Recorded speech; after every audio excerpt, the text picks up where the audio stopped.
ഇതാണ് സാംസങ്ങിൻ്റെ ഏറ്റവും പുതിയ ഷേപ്പിലുള്ള Samsung Galaxy Z fold 8. Z fold 7ൽ നിന്ന് കുറേ വ്യത്യാസങ്ങൾ ഈ ഫോണിനുണ്ട്. അപ്പോൾ ഫോൾഡ് 8 ഇതേ സ്റ്റോക്ക് വന്നിട്ടുണ്ട് ഇവിടെ. ഫസ്റ്റ് ടൈമാണ് നോക്കുന്നത്. ഫസ്റ്റ് പ്രത്യേകത എന്ന് വെച്ചാൽ ഇതിൻ്റെ ഷേപ്പ് തന്നെയാണ്, ഒരു സ്ക്വയർ ഷേപ്പിലാണ് വന്നിരിക്കുന്നത്. അപ്പോൾ നമുക്ക് കുറച്ചുകൂടെ കംഫർട്ടബിളായിട്ട് ടൈപ്പ് ചെയ്യാം. പണ്ട് ഭയങ്കര നാരോ ആയിരുന്നു. ഇപ്പോൾ നമ്മൾ യൂട്യൂബൊക്കെ എടുത്ത് നമ്മൾ സെർച്ച് കൊടുക്കുമ്പം നമുക്ക് കുറച്ചുകൂടെ വൈഡർ കീബോർഡാണ്. നമ്മൾ നോർമൽ S25 അൾട്രയെക്കാട്ടിലൊക്കെ വൈഡാണ് സ്ക്രീൻ. ഇതാണ് സി ഫോൾഡ് 8 അൾട്ര. ഇതാണ് സി ഫോൾഡ് 7ൻ്റെ ഫോർമാറ്റ് വരുന്ന ഫോൺ. ഇതുണ്ട്, ഭയങ്കര നാരോ ആയിട്ടുള്ള ഫോണാണ്, ഹൈറ്റ് കൂടുതലാണ്. അപ്പോൾ ടൈപ്പ് ചെയ്യാനൊക്കെ ഭയങ്കര ഡിഫിക്കൽട്ടായിരിക്കും. കണ്ടോ, ചെറിയൊരു കീബോർഡാണ് വരുന്നത്. അകത്ത് വന്നിരിക്കുന്ന ഒരു അടിപൊളി സൂപ്പർ ഡിസ്പ്ലേ ആണ്. ഭയങ്കര സൈഡിൽ നിന്ന് നോക്കിയാൽ ക്രീസൊക്കെ കാണുള്ളൂ. ലാസ്റ്റ് ഇയർ പോലെ ക്രീസൊന്നും കാണുന്നില്ല. ടൈറ്റാനിയം ലെയറൊക്കെ ആഡ് ചെയ്തിട്ടുണ്ട്.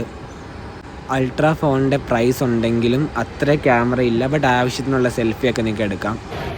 S25 അൾട്രയും സാംസങ്, ഇതാണ് സൈസ് ഡിഫറൻസ്. ഫ്രണ്ടിൽ നിന്ന് ടോട്ടലി ഡിഫറെൻറ്റ് ആസ്പെക്ട് റേഷ്യോ ആണ്. പിന്നെ നോർമൽ Z ഫ്ലിപ്പ് 8 ഇവിടെ ഇല്ല, വലിയ വ്യത്യാസമൊന്നുമില്ല, സെയിം ഫോൺ തന്നെയാണ്. അപ്പോൾ ബൈ, ടെക് പ്രൊഡക്ട്സ് ആയിട്ട് പിന്നെ വരാം.